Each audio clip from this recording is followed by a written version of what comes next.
Mari ibu-ibu kita berdoa. Bapa kami yang di surga, kami bersyukur jika pada pagi hari ini kami boleh datang untuk boleh merenungkan Roh Kudus yang juga memberikan pelayanan pribadi sebagai penolong pribadi bagi setiap kami. Karena itu kami berdoa Bapa, kiranya Engkau yang mengajarkan kami, supaya kami lebih mengerti lagi apa yang Roh Kudus kerjakan dan tanggung jawab yang seharusnya kami kerjakan.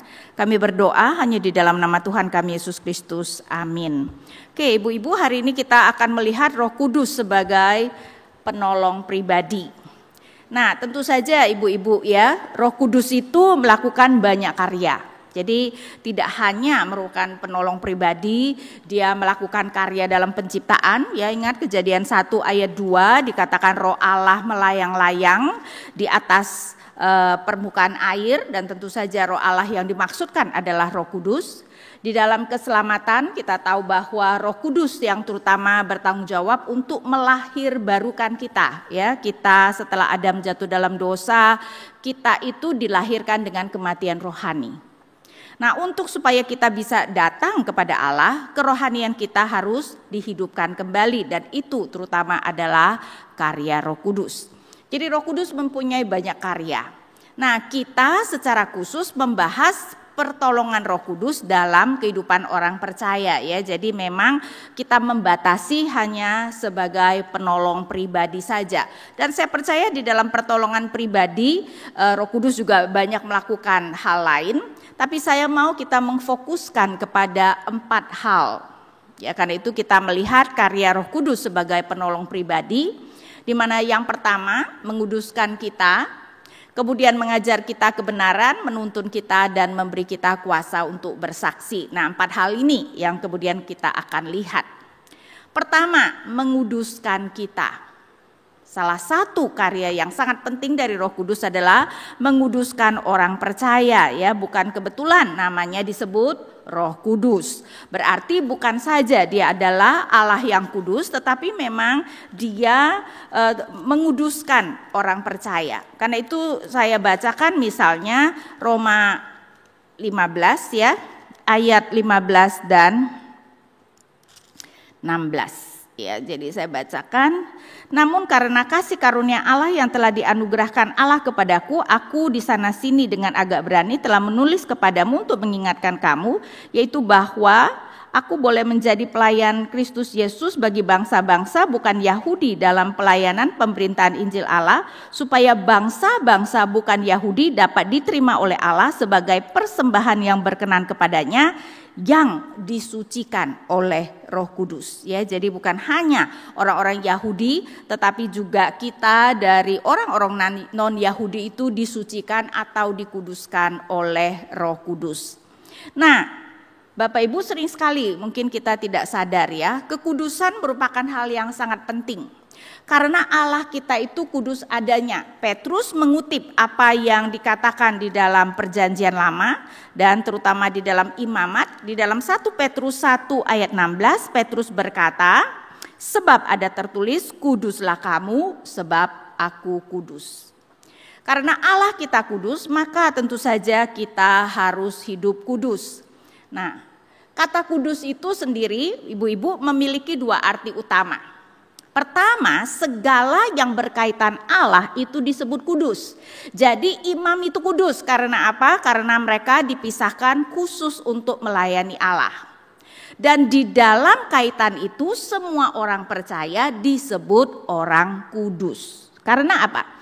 Karena ketika kita mengaku percaya dan dibaptis, itu berarti kita sudah mengadakan perjanjian dengan Allah ya. Alkitab kita disebut Perjanjian Lama dan Perjanjian Baru. Karena apa? Karena cara Allah berelasi dengan umatnya adalah melalui perjanjian. Dengan kita mengaku percaya dan dibaptis, kita menjadi umat perjanjian. Dan untuk itu kita disebut orang kudus, dan ini adalah status kita sebagai umat Allah. Tapi realitanya belum tentu kita hidup kudus. Betul enggak ya ibu-ibu ya? Kita sudah disebut orang kudus, tapi sering sekali disayangkan kita tidak hidup kudus. Dan sebenarnya mungkin hal yang aneh, tapi ternyata apa yang disebut orang kudus, yaitu semua orang Kristen sekarang ini, ternyata belum tentu sungguh-sungguh beriman kepada Tuhan. Karena itu banyak orang yang disebut orang kudus tetapi tidak menjalankan hidup yang kudus. Nah, kata kudus mempunyai arti yang kedua, yaitu yang berkaitan dengan moral, ya, bahwa dalam tindakan kita kemudian kita hidup kudus. Apa artinya hidup kudus sebenarnya? Artinya kita kemudian melaksanakan apa yang Tuhan perintahkan. Jadi ibu-ibu, status kita sekarang adalah orang kudus. Masalahnya sekarang apakah kita hidup kudus? Nah, itu adalah hal yang berbeda. Nah, Roh Kudus tentu saja mau membantu kita supaya apa? Supaya bukan saja status kita adalah orang kudus, kita juga kemudian bisa menjalankan hidup yang kudus. Nah, kekudusan yang berkaitan dengan moral terutama berkaitan dengan pembentukan karakter, ya. Karena itu tidak mengherankan misalnya di dalam Galatia 5 ayat 22 dan 23 dikatakan apa? Buah Roh Kudus adalah kasih, sukacita, damai sejahtera, kesabaran, kemurahan, kebaikan, kesetiaan, kelemah lembutan, penguasaan diri. Nah, sebenarnya ibu-ibu ya, ini merupakan mungkin ya tanda yang paling jelas apakah hidup kita itu dituntun oleh Roh Kudus atau tidak. Dengan kita melihat apakah sekarang kasih kita ya lebih ya daripada sebelum misalnya kita menjadi orang Kristen. Sebelum menjadi orang Kristen dalam anugerah Allah kita bisa mengasihi. Tapi segala sesuatu yang tanpa iman adalah dosa. Berarti kasih kita sebelum kita menjadi orang percaya adalah kasih yang bagaimanapun tidak mungkin diperkenan oleh Allah. Tetapi sekarang setelah kita mempunyai iman yang sejati, tidak semua orang Kristen ya memiliki iman yang sejati, tapi setelah kita memiliki iman yang sejati, kita mulai bisa melakukan kasih yang seperti yang diperkenan Allah. Tidak selalu, tetapi bisa. Ya, sukacita. Sukacita itu berbeda dengan gembira ibu-ibu ya. Karena itu kenapa dalam kesedihan kita bisa bersukacita. Karena itu kenapa Paulus berkata bersukacitalah senantiasa. Ya, kalau gembira, kalau lagi sedih tidak bisa gembira ya, masa gembira dan sedih bersamaan. Jadi sukacita itu lebih berbicara tentang kita itu bersukacita karena kita tahu siapa Allah, kita tahu siapa diri kita dan penebusan yang telah Allah berikan. Damai sejahtera ya, apakah kita bisa hidup dengan damai? Kita manusia itu sering sekali restless ya, sering sekali kayaknya gundah gitu kan. Apakah kita kemudian bisa hidup seperti itu? Kesabaran ya, saya yakin mungkin sama seperti saya ini adalah salah satu hal yang paling sulit ya untuk kita lakukan. Kemurahan, kita murah hati kepada orang, kebaikan, kesetiaan dan sebagainya. Nah, itu adalah buah Roh Kudus. Jadi mau tahu nih Roh Kudus berkarya atau tidak di dalam kehidupan kita, yang paling jelas kita melihat apakah ada perubahan karakter dalam diri kita. Karena memang ternyata tujuan utama kita diselamatkan ibu-ibu ya.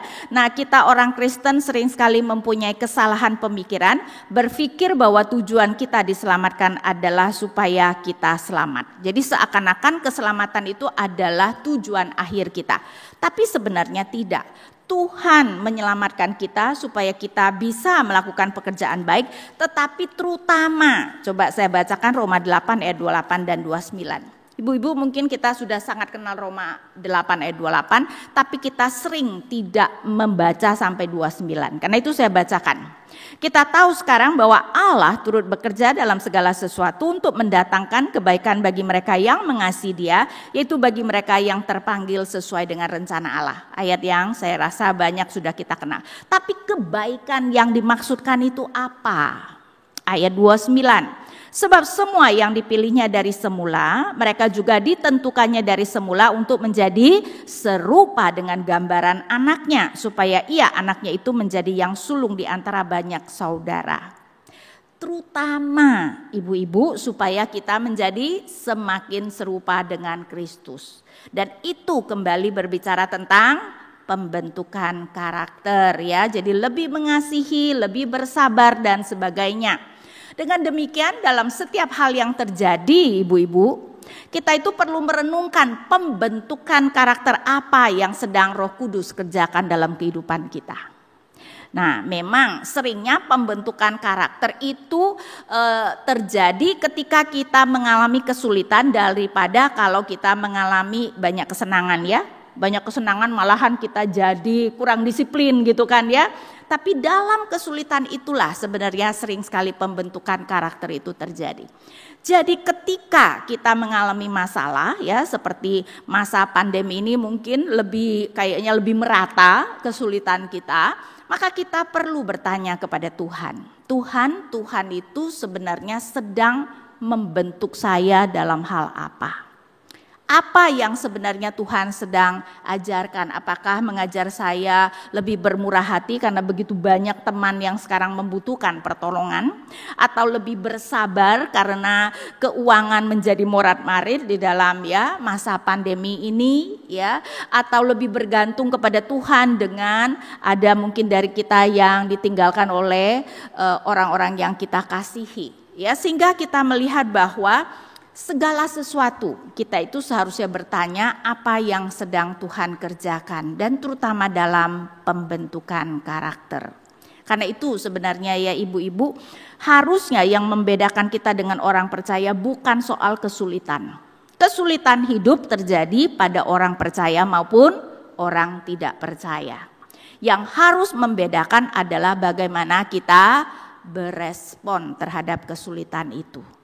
Apakah di dalam kesulitan itu kita tetap bisa melihat kasih setia Tuhan?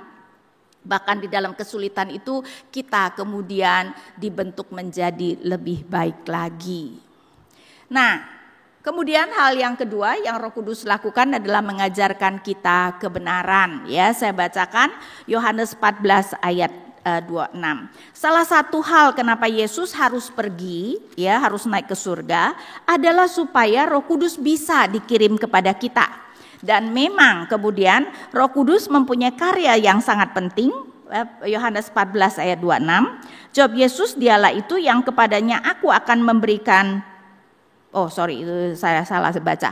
14 ayat 26. Tetapi penghibur yaitu Roh Kudus yang akan diutus oleh Bapa dalam namaku, dialah yang akan mengajarkan segala sesuatu kepadamu dan akan mengingatkan kamu akan semua yang telah kukatakan kepadamu.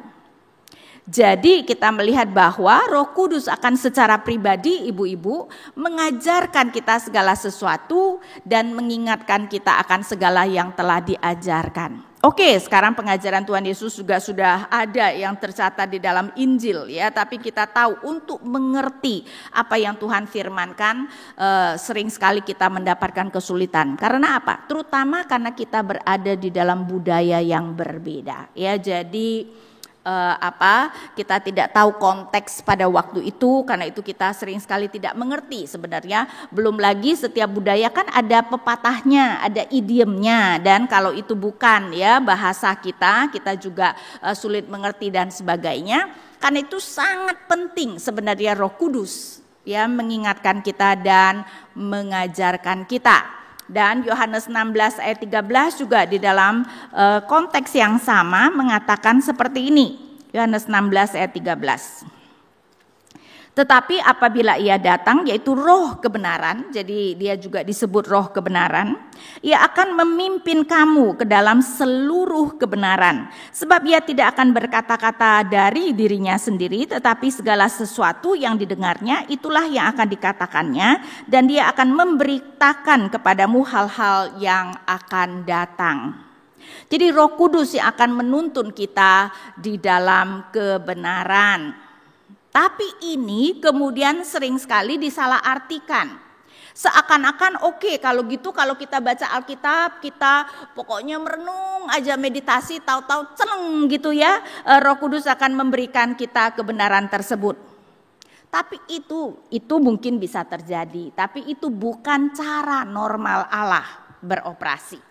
Karena itu ibu-ibu ingat paradoks ya. Anugerah Allah tidak menghilangkan tanggung jawab manusia. Berarti walaupun Roh Kudus yang mengajarkan kebenaran bukan berarti kita tidak berusaha untuk belajar firman Allah. Jadi bukannya kita tidak perlu meneliti ya apa yang sebenarnya dikatakan, bukan berarti kita tidak perlu belajar atau membaca buku supaya kita tahu apa yang dikatakan, karena memang cara Allah bekerja itu adalah seperti itu. Karena itu ibu-ibu ini sangat penting ya. Allah itu bekerja melalui paradoks. Paradoks itu adalah dua hal yang kelihatan bertentangan tetapi tidak. Seperti anugerah Allah. Kita berpikir kalau anugerah Allah berarti kita enggak usah ngapa-ngapain. Betul enggak? Kan namanya juga anugerah. Tapi bukan itu yang diajarkan Alkitab. Kecuali memang ketika kita masih mati rohani dan Roh Kudus menghidupkan kerohanian kita, itu sama sekali tidak ada andil kita. Karena kita mati, orang mati kan enggak bisa ngapa-ngapain ya. Minta tolong aja kagak bisa kan, namanya juga udah mati. Tapi setelah kerohanian kita dihidupkan, ada usaha yang harus kita lakukan. Karena itu kenapa kita kemudian percaya dan bertobat. Nah, ibu-ibu percaya dan bertobat berarti usaha yang kita lakukan enggak? Ya, walaupun tentu saja kita mengerti itu adalah anugerah Allah. Nah, dalam hal ini kita juga harus belajar untuk mengerti firman Allah. Jadi tidak bisa cuman berdoa tahu-tahu ya celeng gitu Roh Kudus kemudian memberikan kebenaran tersebut, karena sekali lagi walaupun Allah bisa melakukan seperti itu, tapi itu bukan cara normal Allah berkarya. Ya, cara normal Dia berkarya adalah melalui kerja keras kita. Jadi kita perlu misalnya ikut persekutuan, ikut pembinaan, tentu saja kebaktian ya, kita harus datang supaya apa? Supaya kita lebih mengerti firman Tuhan, karena kita tahu bahwa firman itu tidak semudah yang kita pikirkan, betul enggak? Banyak sekali bagian Alkitab yang kita tidak bisa mengerti karena apa? Tadi kita tidak tahu budayanya, Alkitab kita adalah bahasa yang sudah diterjemahkan ya, sedangkan tenses baik di dalam Ibrani maupun Yunani dengan Indonesia itu begitu berbedanya, kosakatanya juga tidak persis berpadanan dan sebagainya. Karena itu kita harus banyak berusaha. Nah, mengenai paradoks misalnya saya tunjukkan ya 1 Korintus 15 ayat 10 misalnya apa yang dikatakan Paulus. Karena di dalam satu ayat itu jelas paradoks. 1 Korintus 15 ayat 10, tetapi karena kasih karunia Allah aku adalah sebagaimana aku ada sekarang, dan kasih karunia yang dianugerahkannya kepadaku tidak sia-sia, sebaliknya aku telah bekerja lebih keras daripada mereka semua, tetapi bukannya aku melainkan kasih karunia Allah yang menyertai aku. Lihat gak? Paulus tahu dia bisa menjadi seperti apa adanya semata-mata karena kasih karunia Allah. Tapi ada usaha gak? Paulus berkata, aku bekerja lebih keras daripada mereka semua. Dan betul kalau kita lihat kisah Rasul ya, Rasul Paulus adalah yang paling banyak melakukan misi ya, 4 kali sampai perjalanan misi, dan dia kemudian mendirikan gereja di mana-mana ya, sehingga dia benar-benar bekerja keras. Kalau kita, saya rasa kebanyakan kita orang Kristen berkata, Rasul yang paling berjasa yang menjadi berkat adalah Rasul Paulus, betul enggak? Karena suratnya paling banyak. Dan itu sebenarnya kalau dipikir-pikir secara dari perspektif manusia, karena anugerah Allah kan tidak bisa kita kontrol. Tapi kalau kita bicara dari segi manusia, masuk akal enggak? Masuk akal. Dibandingkan dengan Petrus yang adalah nelayan, Paulus tadinya adalah orang Farisi yang jelas lebih mengerti perjanjian lama dari Petrus.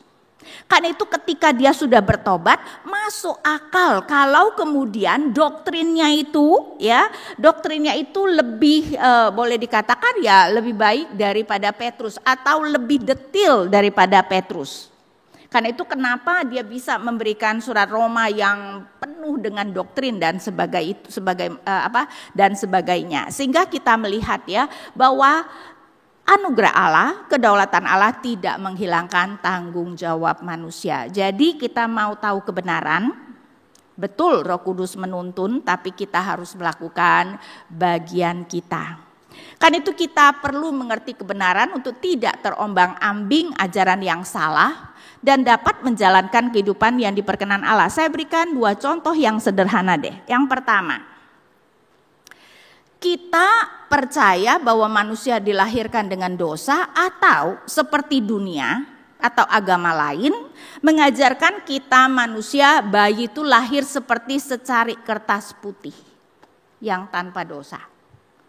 Nah, mungkin ada di antara kita yang berpikir terpengaruh oleh dunia atau agama lain bahwa manusia lahir seperti secarik putih tanpa dosa, tapi itu bukan ajaran Alkitab, bukan? Alkitab mengatakan kita lahir dengan kematian rohani, yang kemudian para teolog mengatakan kita lahir dengan dosa asal karena ada dosa Adam. Jadi kita lahir dengan natur dosa. Kan itu kenapa misalnya Daud bisa berkata bahwa di dalam dosa dia dikandung oleh ibunya. Bukan artinya ibunya berselingkuh dan hamil ya, tetapi dalam arti bahwa dia tahu di dalam kandungan pun dia sudah berdosa. Karena kita memang semuanya bahkan dalam kandungan itu sudah mati rohani. Hal yang kedua, relasi mana yang lebih penting menurut Alkitab? Orang tua anak atau suami istri? Dunia mengatakan orang tua anak, ada ikatan darah. Suami istri tadinya orang asing dan kalau bercerai jadi orang asing lagi, betul enggak ya? Sehingga orang dunia berkata bahwa yang penting adalah atau yang paling dekat dari segala relasi manusia adalah orang tua anak. Tapi itu bukan ajaran Alkitab. Kejadian 2 ayat 24 misalnya mengatakan seperti ini. Sebab itu seorang laki-laki akan meninggalkan ayahnya dan ibunya dan bersatu dengan istrinya sehingga keduanya menjadi satu daging. Seorang laki-laki akan meninggalkan ayah dan ibunya. Berarti relasi orang tua anak berubah ketika anak menikah. Dan sekarang relasi yang paling intim dari segala relasi manusia, karena tentu saja relasi kita dengan Allah harus yang utama, tapi dari semua relasi manusia, relasi suami istri yang paling intim. Karena itu dikatakan keduanya menjadi satu. Tidak ada relasi manusia yang mengatakan kita menjadi satu. Betul enggak? Tidak ada relasi orang tua anak dikatakan menjadi satu. Hanya suami istri. Dan ini meneladani relasi Allah Tritunggal. Atau bahkan bukan relasi, Allah Tritunggal yang adalah satu. Walaupun terdiri dari 3 pribadi. Sehingga ibu-ibu kalau kita tidak mengerti pengajaran Alkitab dan Tuhan berkata rancanganku bukan rancanganmu, maka kemungkinan sekali pemikiran kita salah. Karena itu kita perlu mengerti kebenaran ya, supaya kita tidak terombang-ambing dengan ajaran yang salah ya, dan kemudian dapat menjalankan kehidupan yang diperkenan Allah ya. Jadi ibu-ibu kita juga mempunyai tugas untuk kemudian melakukannya dengan benar. Kemudian Roh Kudus juga menuntun kita.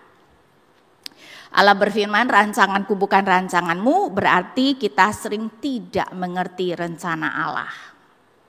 Karena apa yang kita anggap baik ternyata Allah tidak melihat bahwa itu adalah yang terbaik pada waktu itu. Karena itu kenapa kita orang-orang yang kita kasihi sakit keras, kita berdoa terus kepada Tuhan untuk Tuhan sembuhkan.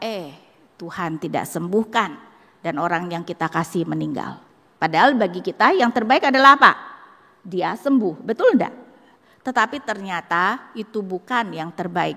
Karena bagi Tuhan sudah waktunya orang yang kita kasihi itu kembali ke rumah Bapa. Sehingga ibu-ibu sering sekali di dalam kehidupan ini ya, kita itu mempunyai rencana yang berbeda dengan Tuhan. Karena itu Roh Kudus diberikan untuk menuntun orang percaya ya. Bahkan para rasul pun seperti nanti kita akan lihat, Rasul Paulus pun bisa kemudian mempunyai pemikiran yang salah dan karena itu dicegah oleh Roh Kudus. Kita melihat misalnya Kisah Rasul 8 ayat 29, ini bukan soal Paulus ya, tapi saya bacakan. Lalu kata Roh kepada Filipus, pergilah ke situ dan dekatilah kereta itu ya. Jadi memimpin si Filipus diaken untuk kemudian berbicara kepada sida-sida dari tanah Ethiopia. Kita melihat misalnya Kisah Rasul 13 ayat 2. Kisah Rasul 13 ayat 2 saya bacakan.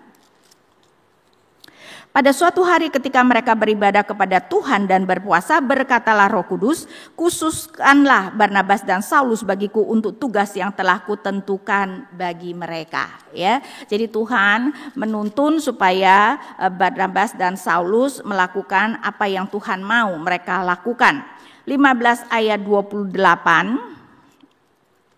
Sebab adalah keputusan Roh Kudus dan keputusan kami supaya kepada kamu jangan ditanggungkan lebih banyak beban daripada yang perlu itu. Ya, dan itu berarti bahwa Roh Kudus itu menuntun kehidupan kita. Ya, para rasul itu sebenarnya juga adalah manusia biasa. Cuman kelebihan mereka dari kita adalah mereka peka terhadap tuntunan Roh Kudus mungkin daripada kita.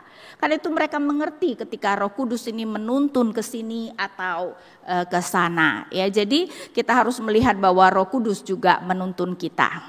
Nah, kita tidak tahu dari mana misalnya ya mereka tahu apakah ada tulisan di dinding atau tulisan di awan gitu ya, atau kemudian ada suara Tuhan, dan kita tahu itu sekarang hampir tidak pernah terjadi. Saya tidak pernah ya melihat tulisan di dinding atau awan, Ina kamu khotbah ya di sini, nggak pernah tuh ya. Jadi bagaimana misalnya kita bisa mengerti apa yang Roh Kudus mau kita lakukan? Nah, ini ada beberapa tips ya. Jadi bagaimana kita mengerti tuntunan Roh Kudus? Yang pertama pasti sesuai dengan prinsip kebenaran Allah. Ya, jadi kita misalnya katakanlah kita belum menikah dan kita tertarik dengan orang yang tidak seiman. Dan kita berpikir boleh enggak ya pacaran ya? Boleh enggak? Perlu enggak ibu-ibu berpuasa dan berdoa untuk itu? Kalau saya bilang enggak perlu. Jawaban Tuhan jelas, tidak boleh. Jadi ya, kita kalau kita mengerti firman Tuhan, maka kita bisa mengerti ini pasti bukan tuntunan Tuhan tuh. Disuruh menikah dengan orang percaya, enggak mungkin itu tuntunan Tuhan. Ya, jadi dalam hal ini kita harus melihat bahwa itu pasti sesuai dengan prinsip kebenaran Allah. Ya, mengenai pekerjaan juga ya, kayaknya Tuhan mendorong aku supaya korupsi. Kayaknya nggak mungkin deh ya ibu-ibu, bukan kayaknya, udah pasti tidak mungkin ya. Sehingga kita bisa tahu ketika itu adalah sesuatu yang jelas bertentangan dengan firman Tuhan, itu tidak mungkin dari Allah. Kemudian kita juga perlu memperhatikan talenta, bakat, dan karunia yang Allah berikan. Ya, jadi kalau kita misalnya sedang memikirkan tugas apa yang akan kita lakukan, maka coba pikirkan ya. Jadi kalau nyanyi itu fales ya, seperti saya kalau nyanyi itu rada fales begitu, ya jangan jadi singer gitu kan ya. Walaupun mungkin bisa, siapa tahu kalau dilatih bisa ya, bisa jadi benar gitu. Tapi ada hal-hal seperti itu yang kita perlu kemudian memperhatikan talenta, bakat, dan karunia yang Allah berikan. Walaupun kadang-kadang hati-hati ya Bu, kita berpikir kita tidak punya talenta atau karunia tersebut, tapi siapa tahu nanti Tuhan berikan ya. Sehingga banyak orang ketika diminta menjadi guru sekolah minggu, aduh enggak deh ya, kayaknya aku enggak punya beban atau aku enggak punya talenta untuk mengajar. Ibu-ibu, saya itu tidak pernah berpikir saya itu punya talenta untuk mengajar. Tapi sekarang jadi dosen, nggak taunya ya kemana-mana mengajar. Jadi itu adalah sesuatu yang bisa sebenarnya ada, cuman kita tidak mengerti. Jadi sebenarnya ketika ada orang-orang yang dekat dengan kita memberitahu kita, kayaknya kamu bagus loh kalau mengajar, kayaknya kamu itu bisa loh menghibur orang dan sebagainya, ya mungkin perhatikan. Ya, jadi dalam hal itu kita harus perhatikan. Kemudian peka terhadap beban yang Allah berikan. Sering sekali sebenarnya apa yang Allah kerjakan tadi kan bukan sesuai dengan rencana kita. Jadi kalau bukan karena beban yang Allah berikan, ya kebanyakan kita tidak mau. Ya, karena itu ketika diminta untuk pelayanan di dalam gereja, jangan dengan cepat menolak. Ayo doakanlah. Coba lihat beban apa yang Allah berikan. Dan kalau Allah kemudian memberikan beban, Allah juga akan mempersiapkan diri kita untuk hal tersebut. Ya, jadi ayolah peka terhadap beban yang Allah berikan. Tapi Amsal juga mengatakan bahwa kita perlu membuka mata ibu-ibu supaya kita terbeban. Ya, karena itu jangan dengan cepat mengatakan tidak terbeban. Cobalah kalau memang kesempatan ya gereja memberikan, ayo deh jadi guru sekolah minggu misalnya. Kenapa tidak mengamati? Kalaupun tidak berani langsung terjun menjadi guru sekolah minggu, kenapa tidak menjadi guru pendamping dulu? Mengamati dan siapa tahu ternyata Allah memberikan beban ya, dan Allah ternyata memberikan kita talenta ataupun karunia untuk hal itu. Nah, kemudian perhatikan juga pintu yang Allah buka dan tutup ya. Jadi kalau memang sudah berkali-kali pintu itu Tuhan tutup, ya mungkin memang bukan rencana Tuhan. Tapi jangan terlalu cepat. Begitu satu pintu ditutup, kayaknya memang Allah tidak mau.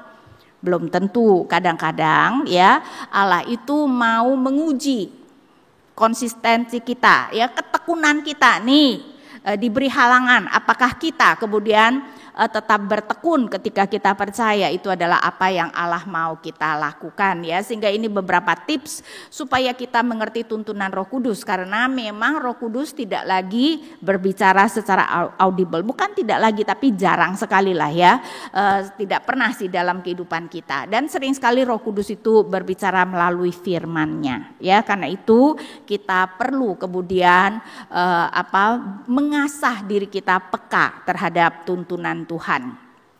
Dan ini tidak ada formulanya ibu-ibu ya. Orang sering sekali bertanya gimana sih Bu? Tapi sebenarnya relasi kita dengan Allah itu pun banyak analoginya di dalam relasi kita dengan sesama.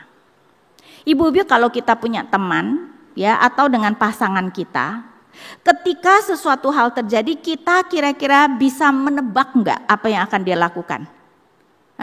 Kalau kita dekat dengan orang itu bisa enggak? Bisa kan? Tanpa kita berkata mungkin kita sudah tahu tuh apa yang dia pikirkan. Nah, harusnya hubungan kita dengan Allah juga adalah seperti itu kalau kita dekat. Sehingga tidak usah Allah harus kemudian mengguntur untuk mengatakan sesuatu, kita sebenarnya tahu tuh apa yang Allah mau kita lakukan. Nah, sering sekali sebenarnya bukannya kita tidak tahu ya, tapi kita tidak rela membayar harga untuk melakukan. Kemudian yang terakhir, memberi kita kuasa untuk bersaksi.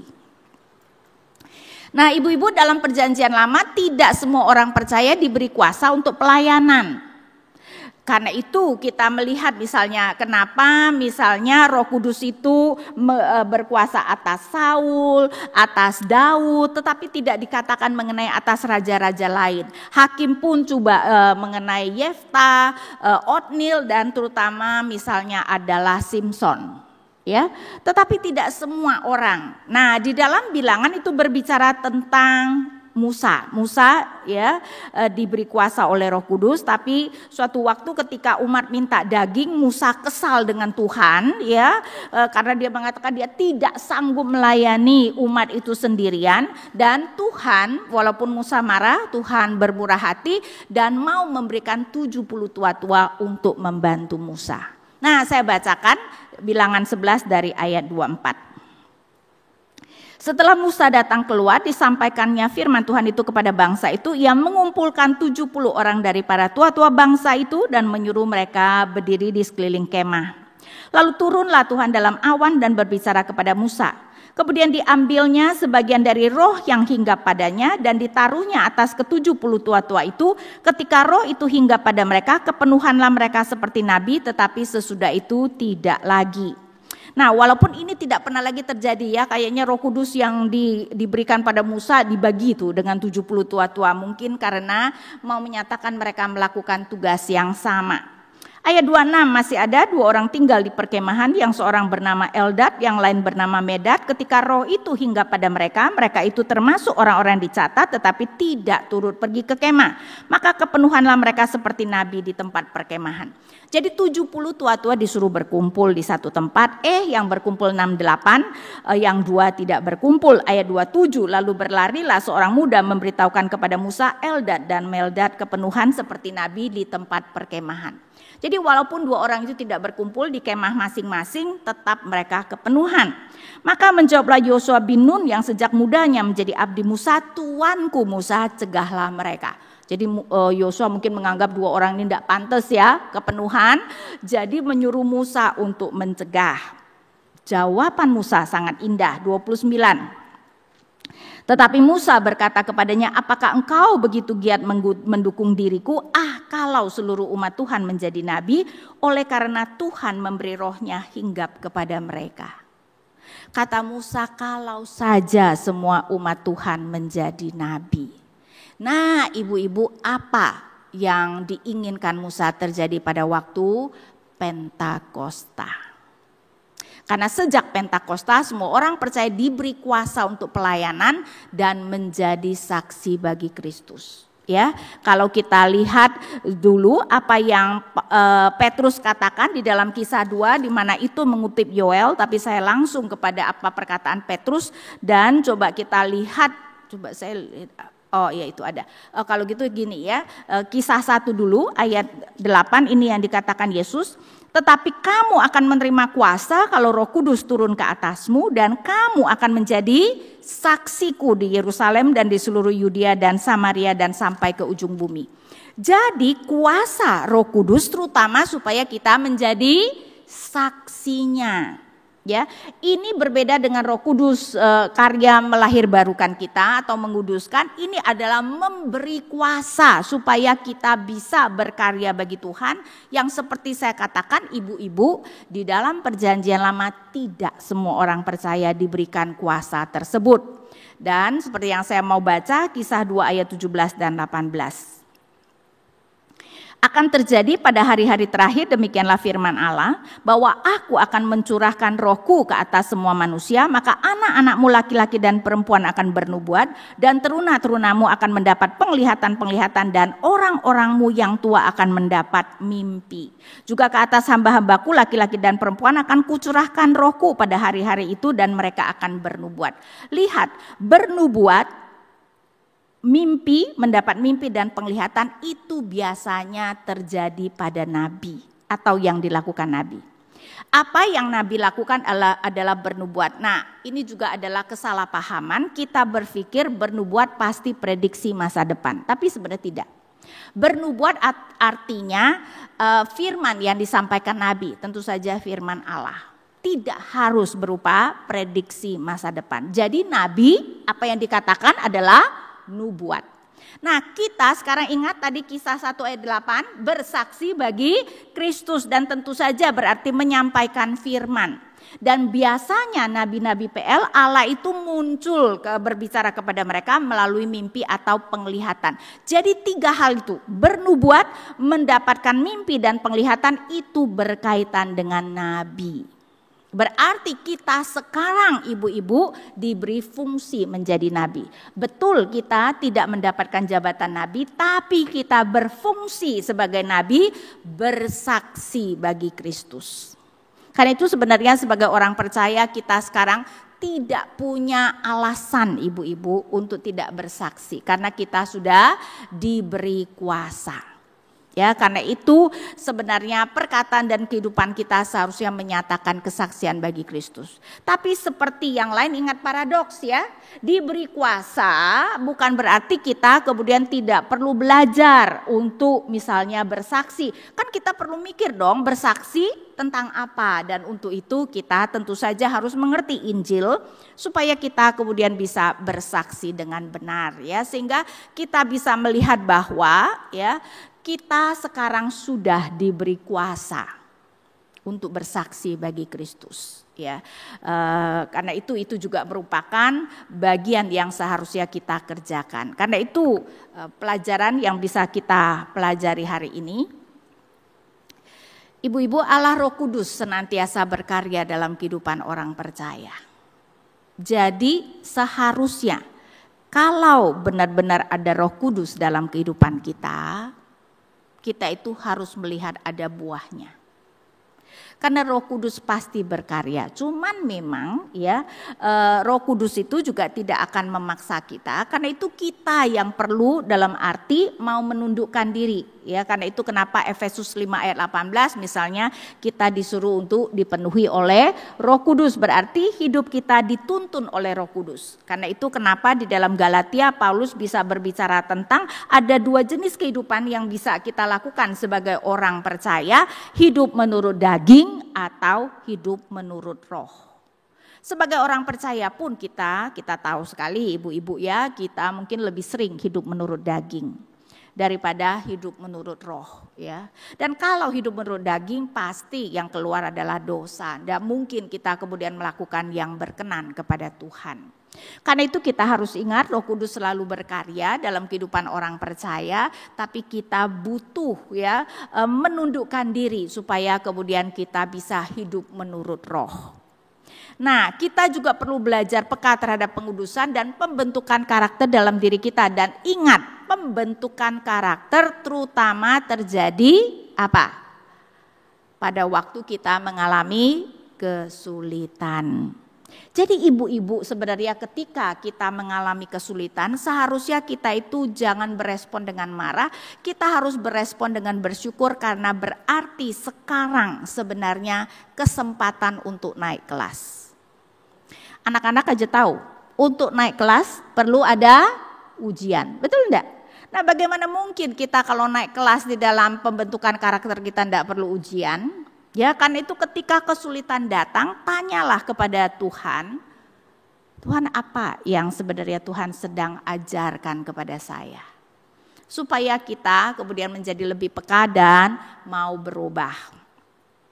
Kita perlu belajar kebenaran Allah yang diajarkan Roh Kudus supaya kita mengerti apa yang harus kita lakukan ya. Kita sering sekali berkata, aduh enggak ngerti tuh Tuhan apa yang mau kita lakukan. Sebenarnya ya ada seorang yang berkata sebenarnya 95% dalam kehidupan kita tahu apa yang harus kita lakukan. Karena apa? Karena Alkitab sudah memberikan kita prinsip-prinsip kebenaran. Kalau kita mau mengikuti prinsip-prinsip ini sebenarnya 95% kita sudah tahu kok. Yang 5% itu yang kemudian pekerjaan apa yang Tuhan mau kita kerjakan ya, dengan siapa kita menikah misalnya ya dan sebagainya. Dan itu sebenarnya mungkin cuma 5% di dalam kehidupan kita sehari-hari. Ya enggak, pergumulan tentang dengan siapa kita menikah kan selesai ketika kita menikah. Masa digumulin lagi setiap harinya kan enggak. Jadi kita melihat bahwa kalau saja kita itu sebenarnya mengerti firman Tuhan dan terutama mau taat, ya maka kita itu bisa mengerti apa yang Tuhan mau kita lakukan, ya. Dan dalam setiap keputusan yang harus kita ambil, kita perlu peka terhadap tuntunan Roh Kudus dalam hidup kita dan bukan menurut kedagingan kita. Ingat ya. Tuhan berkata, rancanganku bukan rancanganmu. Jadi kalau kita hanya berdasarkan hikmat kita, ya, berdasarkan pemikiran kita, kemungkinan besar kita sebenarnya salah. Karena itu kita perlu mengerti prinsip kebenaran Tuhan untuk mengerti ya tuntunan Roh Kudus. Dan kita juga perlu bersaksi bagi Kristus karena kita diselamatkan untuk memuliakan Bapa di surga. Ya, sekarang setelah kita masuk ke dalam kerajaan Allah, kita menjadi ya prajurit kerajaan Allah, kita seharusnya bersama-sama dengan Yesus yang adalah raja kita. Ya berperang, peperangan rohani untuk kemudian bersaksi bagi Dia. Oke, seperti yang tadi dikatakan, saya berikan kesempatan untuk ibu-ibu. Apakah ada pertanyaan?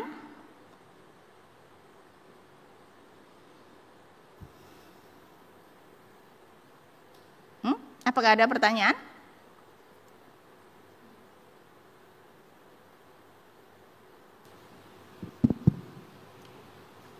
Ada yang bertanya? Kalau nggak ada saya aja deh Bu yang nanya. Oke. Nanya lagi. Tadi udah nanya, sekarang nanya lagi. Bu, kan ini tuh Bu, dalam setiap keputusan yang harus kita ambil, kita perlu peka terhadap tuntunan Roh Kudus dalam hidup kita dan bukan menurut keinginan daging.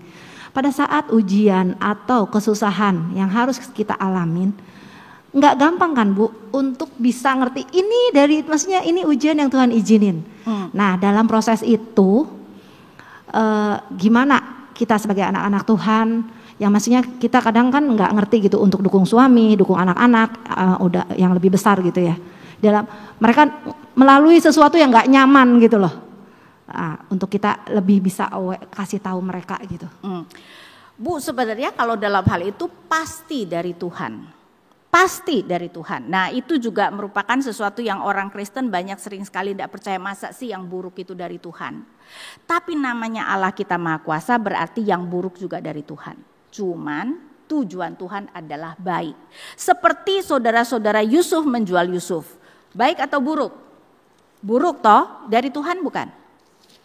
Jelas dari Tuhan. Yusuf mengerti itu. Saya bacakan Kejadian 50 ayat 20. Ya, Kejadian 50 ayat 20, memang kamu telah mereka-rekakan yang jahat terhadap aku, itu perkataan Yusuf kepada saudara-saudaranya, tetapi Allah telah mereka-rekakannya untuk kebaikan dengan maksud melakukan seperti yang terjadi sekarang ini, yakni memelihara hidup suatu bangsa yang besar. Jadi pasti yang buruk itu juga dari Tuhan. Ya. Nah, yang buruk dari Tuhan bisa dua hal. Pertama, sebagai hukuman, menegakkan keadilan. Tuhan kalau menegakkan keadilan, saudara, baik atau jahat? Baik dong. Walaupun tidak baik untuk kita, ya, kita dihukum. Tapi sebenarnya tujuan Tuhan menghukum adalah baik, supaya kita bertobat. Orang tidak percaya dihukum supaya Tuhan menegakkan keadilan. Atau seperti Ayub, Tuhan memberikan kesulitan untuk membentuk kita. Nah, kalau Tuhan memberikan kesulitan untuk membentuk kita, baik atau buruk? Baik kan? Jadi yang buruk itu pasti dari Tuhan karena Dia adalah Maha Kuasa, ya. Tetapi Tuhan memberikannya dalam kebaikan. Jadi tidak usah pikir-pikir itu dari Tuhan atau bukan, udah pasti. Ya, cuman mungkin yang perlu kita pikirkan apakah ini sebagai hukuman atau pembentukan Tuhan. Nah, untuk itu ayolah kita dengan jujur merefleksikan apakah ada dosa yang sebenarnya Tuhan sudah tegur terus tapi kita masih tidak mau bertobat dan akhirnya Tuhan pukul, ya. Ingat ya, Tuhan menghajar anak yang dikasihinya. Atau memang seperti Ayub, dia sangat percaya bahwa itu bukan karena dosanya dan itu adalah pembentukan Tuhan. Ya, jadi apapun itu ya kita harus bertanya apa yang sebenarnya Tuhan mau ajarkan. Tapi ya saya mau meyakinkan itu pasti dari Tuhan, Bu. Jadi enggak usah mikir-mikir ini dari Tuhan apa bukan. Pasti. Karena kalau enggak berarti iblis lebih berkuasa. Nah itu ya ibu-ibu ya, kita sering sekali masa sih Tuhan memberikan yang buruk, tapi ingat Tuhan memberikan yang buruk dalam kebaikannya. Karena coba pikirkan ya, seperti ada pengajaran seperti ini. Sebenarnya Tuhan tuh enggak mau kamu sakit, iblis itu loh yang bikin kamu sakit. Tapi ngerti enggak akibatnya? Berarti siapa yang lebih berkuasa? Iblis atau Tuhan? Sehingga Tuhan seakan-akan berkata, aduh nak sebenarnya aku tuh enggak mau kamu tuh sakit. Tapi apa boleh buat si iblis maksa? Dan aku enggak bisa apa-apa karena dia maksa. Mau punya Allah seperti itu? Saya sih kagak mau. Mengerikan sekali, yang benar aja kalah sama iblis. Betul enggak? Jadi betul Tuhan bisa memakai iblis atau diri kita sendiri yang tidak menjaga kesehatan dan akhirnya kita sakit. Tetapi semuanya itu terjadi karena kehendak Tuhan. Ada sesuatu mungkin mengajarkan kita supaya menjaga kesehatan dengan lebih baik ya. Kita harus mengakui ya, kita tidak menjaga kesehatan dengan baik. Mungkin memang sudah waktunya kan, kita orang Kristen juga harus pulang ke rumah Bapa, betul enggak ya? Jadi ya sudah waktunya memang sakit supaya kemudian bisa pulang ke rumah Bapa. Apapun itu ada di dalam kehendak Tuhan. Ya. Oke, masih ada pertanyaan? Ya, silakan.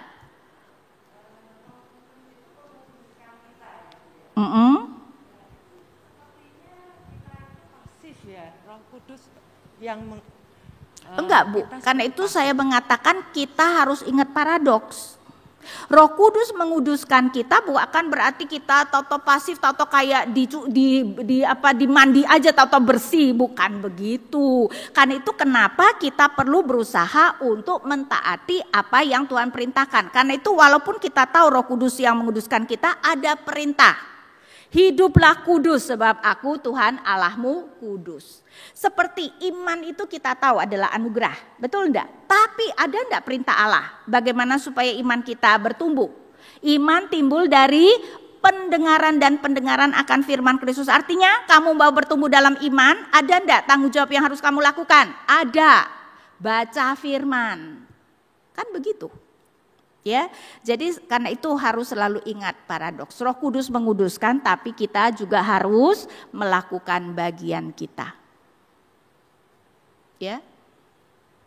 Oke, masih ada pertanyaan?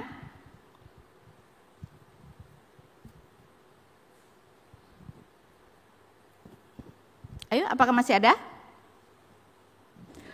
Tidak ada? Oke, kalau tidak ada mari kita tutup dalam doa. Bapa kami yang di surga, kami bersyukur Bapa jika kami boleh melihat betapa luar biasanya anugerah yang Kau berikan dengan memberikan kami Roh Kudus sebagai penolong pribadi kami. Dan ini menunjukkan betapa berharganya kami di mata-Mu Bapa, sehingga Engkau memberikan kami Roh Kudus. Tetapi ampunilah kami jika sering sekali sebenarnya kami tidak membiarkan Roh Kudus menuntun hidup kami ataupun membentuk dan menguduskan kami. Kan itu biarlah melalui hari ini kami diingatkan kembali betapa Roh Kudus sebenarnya mempunyai banyak karya dalam kehidupan kami, menguduskan kami, mengajarkan kami kebenaran, menuntun hidup kami, dan bahkan memberi kami kuasa untuk bersaksi bagi Kristus. Karena itu kiranya setelah kami diingatkan, kami pun juga Bapa berupaya untuk melakukan apa yang menjadi bagian kami, sehingga kami boleh menjalankan hidup yang semakin diperkenan Engkau dan memuliakan Engkau. Dan kami berdoa hanya di dalam nama Tuhan kami Yesus Kristus. Amin.